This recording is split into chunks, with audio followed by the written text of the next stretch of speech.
Hello everyone and welcome to my guide for Eden's Gate Resurrection Savage, also known as E5S. There are a few things you will want to establish before the fight begins. These are positions for Vice and Virtue for your damage dealers, as well as Delta attack positions and Pure Beam positions. You will also need to establish who is taking spinny orbs. That is a mechanic I will get to later in the fight. Now, when you're establishing your Vice and Virtue positions for your damage dealers, keep in mind that they need to be on cardinal directions for a opportunity later in the fight. This will put your tanks at inner cardinals on the north end and your healers at inner cardinals on the south end. Now typically what groups will do for delta attack is have their damage dealers rotate onto their healers and tanks, as everyone needs to be on intercardinal corners for that mechanic. In order for things to be the best optimized, you will want your melee paired with your ranged. So you're going to want melee damage dealers to rotate onto healers and ranged damage dealers to rotate onto tanks for that delta attack. Now, the first mechanic we're going to see as we go in here is Eden's Gravity. This is a raid-wide damaging mechanic. It cannot be mitigated, so the main tank will need to use some kind of personal cooldown to survive the auto attacks before and after Eden's Gravity, as it hits pretty hard. And we'll just take a look at that one real quick. You're going to see my fellow paladin here puts up Divine Veil as we're going in to kind of help with that Eden's Gravity a little bit. You can't reduce the damage of it, but you can, of course, have shields on people, and that does help somewhat.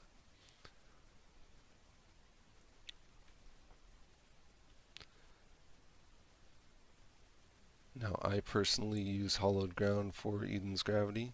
I popped it a little late there, but the reason I do that is because I handle Spear of Paradise a little different than most other groups do, and I'll get into that in a moment. Now, as you can see, the boss is casting Vice and Virtue here. This first Vice and Virtue is going to be on damage dealers. They're going to run out to their sides.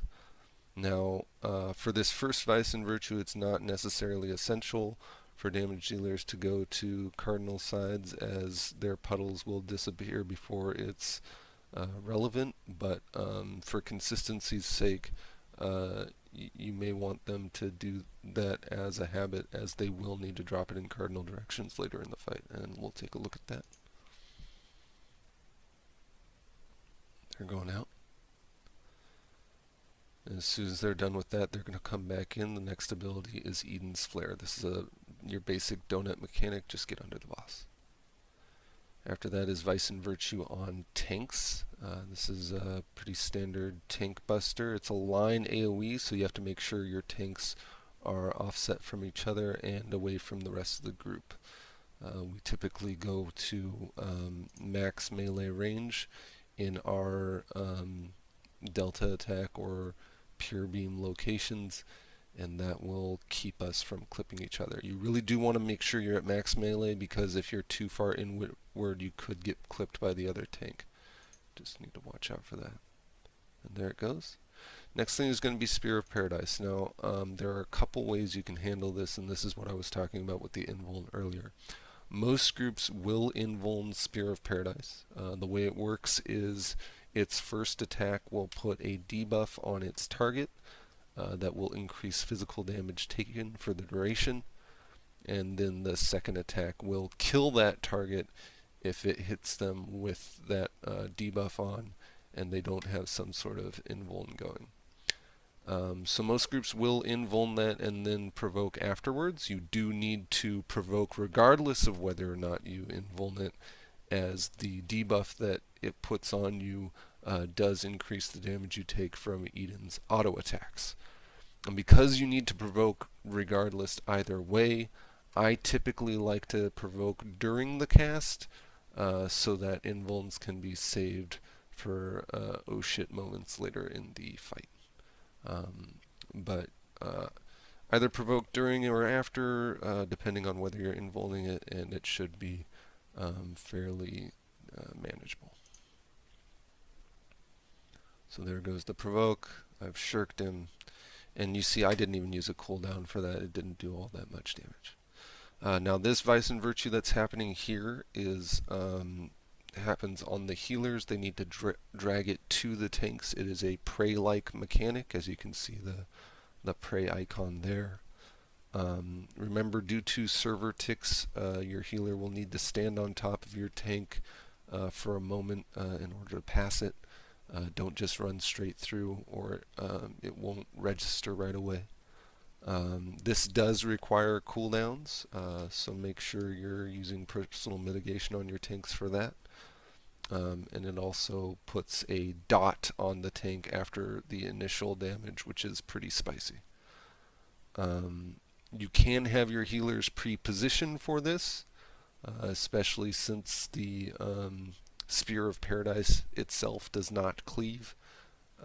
But just as long as you get your healers to your tanks without them also running into some sort of damage dealer or something, then this should be fairly easily dealt with.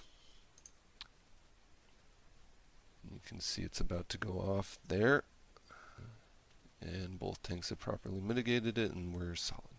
Now next thing is Pure Light. The boss is going to go to one corner and then hit the entire room. That does not include that corner, so we all stack up behind the boss and avoid that damage. This is the same as it was in Eden Normal, it's just not telegraphed. Immediately after that, we go into Delta Attack, and this is what we set those positions for originally. Again, this happens the same as normal, except it's not telegraphed. So you're going to see me try and get a little more uptime in and then retreat to my corner. Now, you'll see we placed our A, B, C, and D, if I can make it a little clearer here, directly on the arrows, which the map has provided for us. Those are relatively safe positions for your melee on each inner cardinal to stand in, so that there's plenty of room behind that melee for the range to go further into the corner. After that, get back on the boss, and we're going to go into a dimensional shift, which is itself raid-wide damage.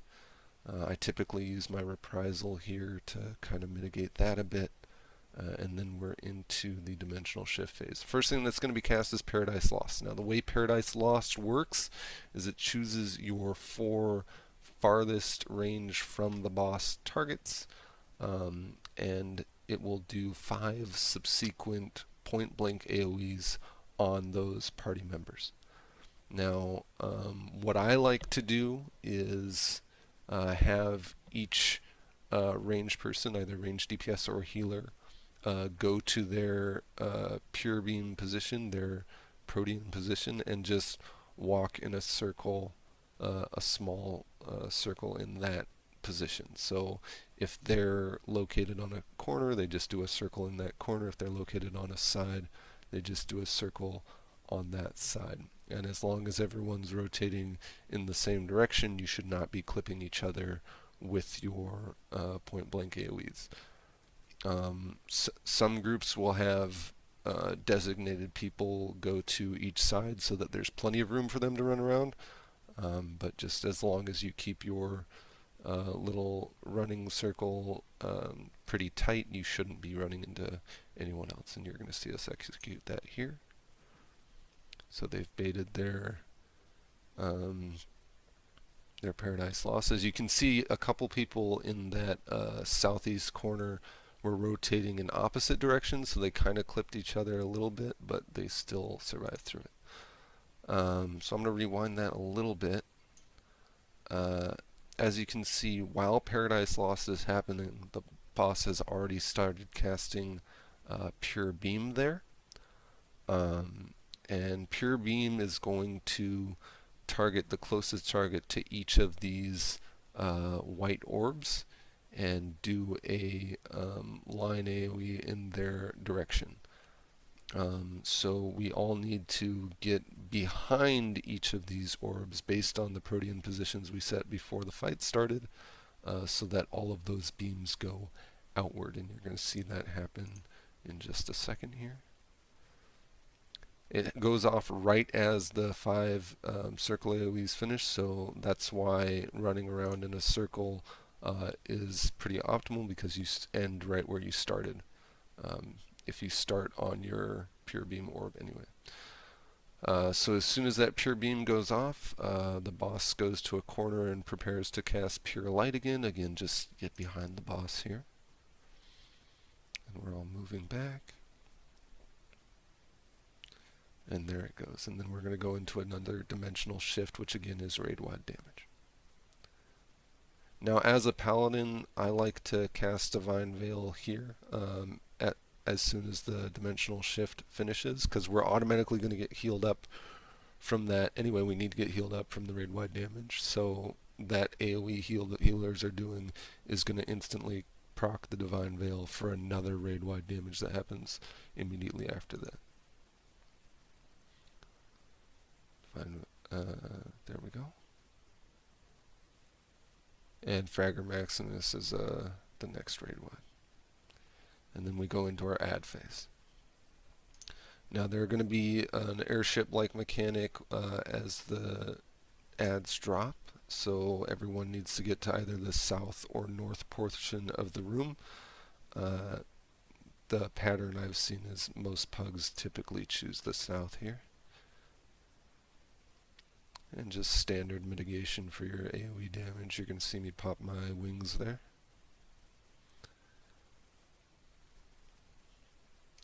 Now, each tank will need to pick up the add on their side, and for optimization purposes you're going to want to stack the adds on top of each other. Just make sure that you face them away from the group as well as away from the other tank, as they do have cleaving damage. The first thing they're going to cast is Mana Boost. This does need to be interrupted, as if it is not interrupted, their subsequent mana bursts will be significantly empowered and may cause wipes. And they're going to do cleaving damage and mana burst, just mitigate through that. And cleaving damage and then mana burst again. And the last thing they're going to cast if you get that long into the fight is Unto Dust. That's their own little enrage. As we have a little bit of time here before the boss does its ultimate ability, you're going to want your healers to cast Lucid Dreaming, as it will continue through the cutscene and hopefully get their MP back if they needed it at all.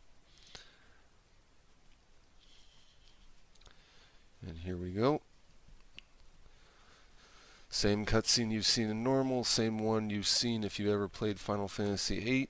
Very graphic and beautiful, and takes quite some time. If you're running a parser, you will need the latency on it to allow for at least a minute of time in order to continue the fight through this cutscene.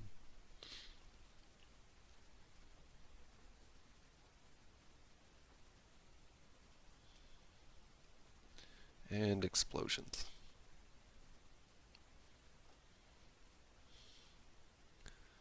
As you can see, we've all taken damage from that. We group up and heal through it, and then the boss is going to come back and cast Paradise Regained, which will augment some of the boss's other abilities. You're going to want to start migrating towards your two groups now. Typically, the party will split into groups based on their delta attack sides. So if you were east for delta attack, you'll be on the east group, and if you were west for delta attack, you'll be on the west group. You do need to be on opposite sides of the boss, as the next ability here is a Vice and Virtue on tanks once again, and the way this Vice and Virtue on tanks works is that it splits damage based on how many people it hits, and it's pretty spicy, so you generally want 4 people stacked together to get hit by it. The reason you need to be on opposite ends of the boss is because the line AoE for this one is fairly wide, and if you're not on opposite ends of the boss, you run the risk of someone getting hit by both lines. So just play it safe and get on completely opposite ends, and we'll go into that. Now, your other party members need to be stacked in front of your tanks. They need to protect your tanks because the first person to get hit on each side will have a debuff increasing the damage that they take from physical attacks, which would hurt from the auto attacks from the boss. And as you can see, 2 of our damage dealers took those debuffs so that they're not on our tanks. The very next thing that happens after that is Vice and Virtue on damage dealers, and the way this one works is everyone needs to pair off in their corners, stay in melee range so that your melee damage dealers can still keep uptime through this mechanic, and it's going to do mini AoE on each damage dealer that needs to be shared with their pairing partner.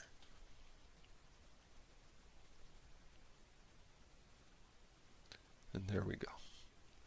Next is going to be Delta Attack. The way this Delta Attack works is everyone needs to stack behind the boss. There's going to be a donut AoE around the boss, so stay within melee range, probably about max melee. And then there's also going to be a mini AoE on both tanks that is a tank buster, so tanks will need to use their own personal mitigation.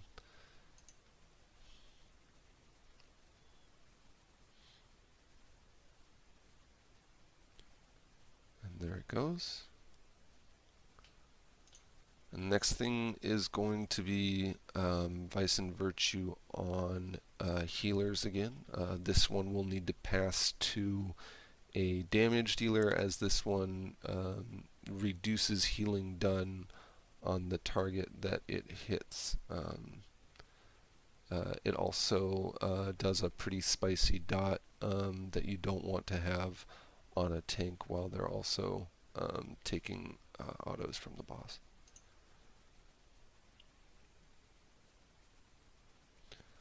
So we had healers pass that prey to 2 damage dealers, and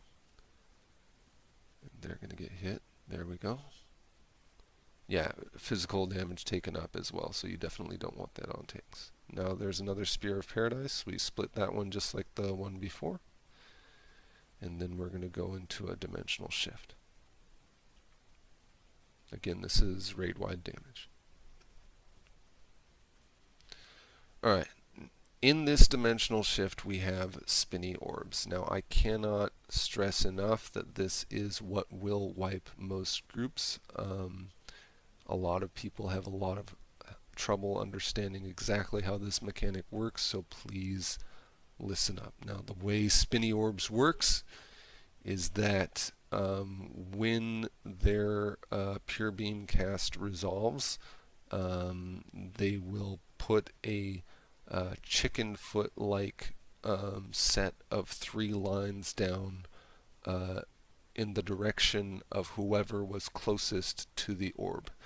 Now that's closest to the orb itself. That is not closest to the arrows spinning around the orb. So whoever is baiting each of these spinny orbs is going to want to be on the inside of those arrows, close to the white orb itself. That set of chicken foot lines will then rotate in the direction that the arrows are indicating. So if we're using this north orb as an example, as you can see, the arrows are rotating in a clockwise fashion.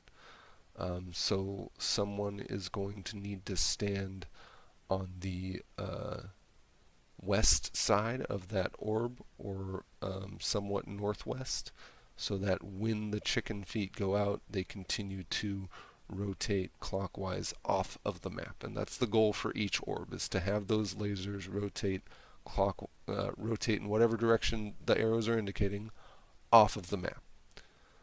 So if these were going counterclockwise, you would want to stand at the northeast portion of the orb, mostly east, like east by northeast, so that it would rotate counterclockwise off of the map. I'm not sure how better I can explain that, but perhaps it'll make a little more sense when we actually see it go out. So you can see Avalonian as he's standing right next to the orb itself. Again, not next to the arrows, next to the orb itself. And he's on that east side trying to bait those chicken feet lasers. And there they are. You can see they went in the direction toward Avalonian there. Right? And since the arrows were rotating clockwise, that's where the lasers are going to rotate as well. We're going to see that play out. And there they go, clockwise rotation. And if everything rotates off the edge of the map, we have a safe zone where the boss was. We're going to replay that a little bit, just so we can, for two reasons. Number one is I want to put more stress on those lasers. And then I also want to explain the Arcane Spheres here. The Arcane Spheres are a meteor mechanic. They need to be killed ASAP before the meteor falls, or it will do raid-wide damage to the entire party. So typically your melee damage dealers are just going to be tunneling the boss.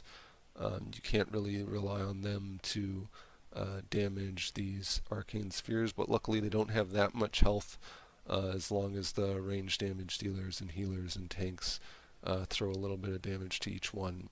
You should take them out pretty easily. You're going to see me help on the north east one here. I switch to it. I'm taking it out. Again, those lasers are going to go toward Avalonian. And we're going to have all the lasers rotate off the edge of the map. Just like that. Now our summoner died because he stood on the inside edge of one of those lasers. It wasn't quite baited properly for him to be safe where he was standing, but not the end of the world. We get him rezzed up and we still have plenty of damage. So we have another pure light going out. Again, just get behind the boss. And then there's going to be a dimensional shift, which again is raid-wide damage. I again use my Divine Veil at the end of this dimensional shift because we have an Eaton's Gravity that goes out right after that. And you're going to see me just pop a Sheltron to have a little bit more mitigation for the auto attacks that happen after Eaton's Gravity. And you can see how spicy that damage was.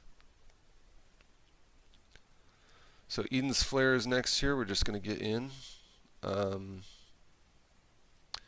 Most groups will have Limit Break up by the time that Eaton's Flair casts, and that's a really good time to use it. We don't have it yet ourselves because we're running double Paladin, but most groups will have it at that point. Now this is Vice and Virtue on tanks, sorry. Again, it's just a line AoE tank buster. And then we're going to have another Spear of Paradise, which is swapped easily. I don't even need to use mitigation for it. And now we have Vice and Virtue on damage dealers. Now this absolutely needs to be brought to each cardinal side, as we need the corners available for the subsequent Delta attack that's going to happen right now. Now, as this Delta attack is going out, your healers need to keep in mind that the very next thing is going to be Vice and Virtue on healers that they need to drag to the tanks. So they already need to be considering that. They should already be running towards tanks as this Vice and Virtue is going out. Again, you can pre-position. So personal mitigation on tanks. Survive that Vice and Virtue. We killed it right there, but what's going to happen after that is it's going to be another dimensional shift with another spinny orbs phase. It's handled exactly like the first one. After that, he's going to dimensional shift back. He's going to cast Paradise Regained once again. I think there's an Eden's Flare before that Paradise Regained, as well as maybe an Eden's Gravity. I don't remember exactly. But after Paradise Regained happens, everyone's going to need to get into their groups again, and then they need to pair off again, and then there will be one final Fragger Maximus that is the Enrage. So just some repeat mechanics there. You've handled them before. You know how to handle them again, and that is the entire fight.